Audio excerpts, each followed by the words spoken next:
You are not checked by your performances. You are checked by how you handled failures. Fortune 500 के बारे में तो आपने सबने सुना है ना, Fortune 500 कंपनीज, उसमें से कहीं सीईओज को मैं मिला हूं, नेशनल इंटरनेशनल सेमिनार्स में हम मंच पे साथ में रहे हैं।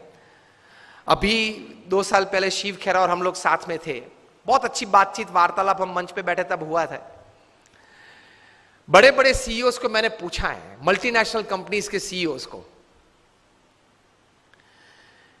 कि the person to whom you are paying more than 10 crore rupees per annum in salary, what do you ask them in their interviews? तो एक बड़े मल्टीनेशनल कंपनी के सीईओ ने मुझे पूछा था कि Swami, this is the first time I am asked this, कभी हमने ये नहीं सोचा था। मैंने बोला कि क्योंकि कई एग्जीक्यूटिव्स हैं, उनकी एनुअल तनख्वाह है 50 करोड़ 100 करोड़। मैं जागृत अवस्था में बोल रहा हूं।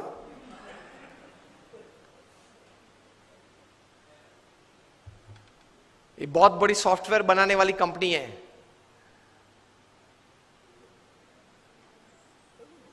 हाँ, इन्फोसिस नहीं, इंडियन कंपनी है, अमेरिकन कंपनी है। एलिसन उनका सीईओ है, एलिसन।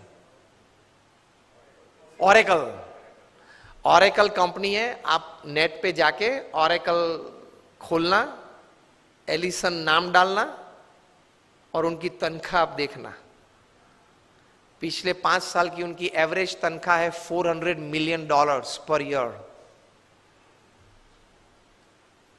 साइलेंस। $400 मिलियन, $1 मिलियन मतलब 65 करोड़ गिन लो, चलो राउंड फिगर 70 करोड़ गिन लो।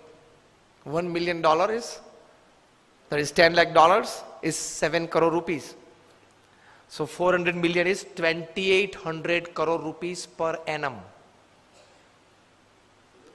सैलरी। अब देख लेना, मैं नाम देता हूं, Ellison, ELLISON, he is the CEO of Oracle. अब नाम देख लेना। अभी परसों ही आपने सुना होगा सुंदर पिचाई का, गूगल के सीईओ, पर डे की सैलरी 3.5 करोड़। परसों ही न्यूज थे, हाँ 2 दिन पहले न्यूज थे, in the print media it is today, electronic media में 2 दिन पहले आ गए थे ब्रेकिंग न्यूज में। लास्ट ईयर फाइनेंशियल ईयर की पूरी सैलरी उनकी 1285 करोड़ थी, टू बी एग्जैक्ट 1285.5 करोड़, मतलब रोज की तनख्वाह 3.5 करोड़ की। सुंदर पिचाई, गूगल के सीईओ, अब देख लेना। मैंने इनको पूछा, इनकी एमएनसी की टर्नओवर थी 2.5 लाख करोड़ की। हम दिल्ली में एक फंक्शन में साथ में थे, मंच पे बैठे थे, मैंने उनको पूछा कि दोज एग्जीक्यूटिव्स हुम यू पे मोर देन 10 करोड़ और 25 करोड़, उनको इंटरव्यू में आप पूछते क्या हो? क्योंकि उनके पास डिग्रीज तो एक्स्ट्रा ऑर्डिनरी है, he is a double MBA from LSE और हार्वर्ड, एकेडमिक्स तो पूछना नहीं है। इतनी बड़ी तनख्वाह देते हो तो वो 10-15 साल का अनुभव तो है उसको। 10-15 साल में उसने 50,000 करोड़ 1 लाख करोड़ मैनेज किए हैं, हर साल टर्नओवर किया है, ऐसी कंपनीज में ही बड़ी बड़ी पोजीशंस में वे रहे हैं। तो उनको नेटवर्किंग में पूछना नहीं है, एडमिनिस्ट्रेशन में पूछना नहीं है, HR में पूछना नहीं है, मैनेजमेंट में पूछना नहीं है, ग्रोथ के बारे में आपकी क्या सोच है वो पूछना नहीं है। आप पूछते क्या हो उनको इंटरव्यू में? उन्होंने मुझे एक बहुत अच्छी बात बताई कि स्वामी जी, इन कक्षा के लोगों को जिनको हम ये प्रकार की तनख्वाह देते हैं, उनको इंटरव्यू में एक ही प्रश्न पूछते। I was like very surprised. मैंने बोला एक ही प्रश्न पूछते हो? कहाँ? और उनका उत्तर वे 20-25 मिनट तक देते हैं, तभी उत्तर पूरा बनता है। That was more surprising. I said, what do you ask? He said, हम एक ही प्रश्न पूछते और ये पूछते हैं, describe a big failure in your life and how did you handle it? प्रश्न क्या पूछते हैं इन कक्षा के लोगों को? Describe a big failure in your life. आपके परफॉर्मेंस के बारे में हमें कुछ पूछना नहीं है कि मैं पहली कंपनी में था, वहां 200% सेल बढ़ा दिया, दूसरी कंपनी में था, वहां 500% ग्रोथ कर दिया, वो हमें नहीं सुनना है। वो था, आप लोग सब जो यहां बैठे हो, जो इंटरव्यू वाले देने आए हो, जिनको हम ये तनख्वाह देने वाले, सबके पास ऐसी ऐसी परफॉर्मेंस स्टोरीज है, ये कॉमन है, ये हमको नहीं पूछना है। पूछना क्या है? Describe a big failure of your life and how did you handle it. Simple. Performance से आपका कैलिबर का टेस्टिंग नहीं होता, वो तो किसी को भी चांस मिल जाता है, प्लेटफॉर्म मिल जाता है तो कूद लेता है।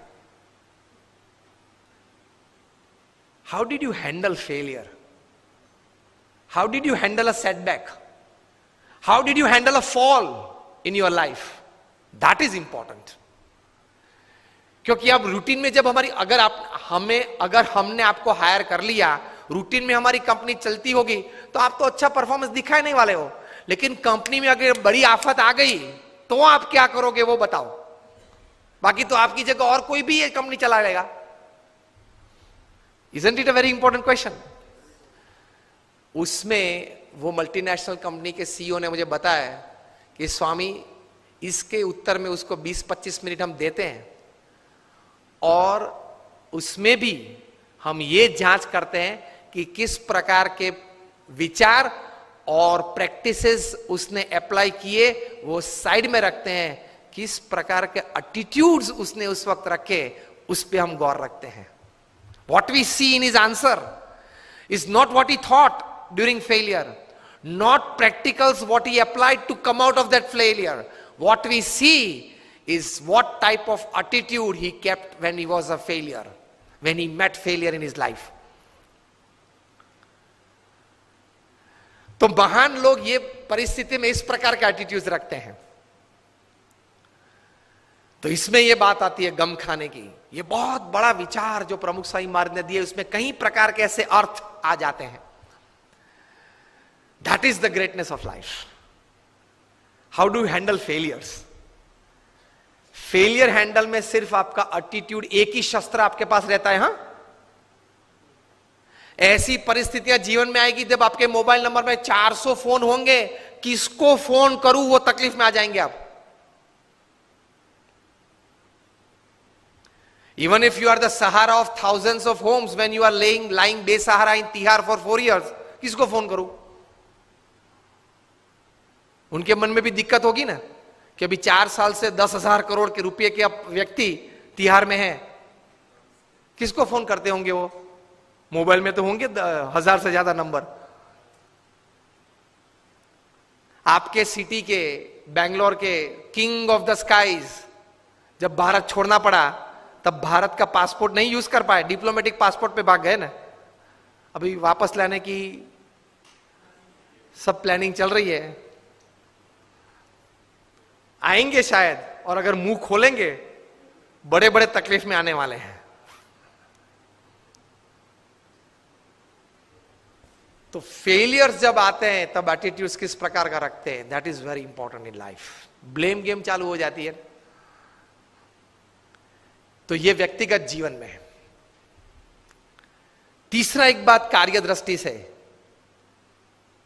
कि कर्म करना हमारा अधिकार है, फल पे हमारा अधिकार नहीं है।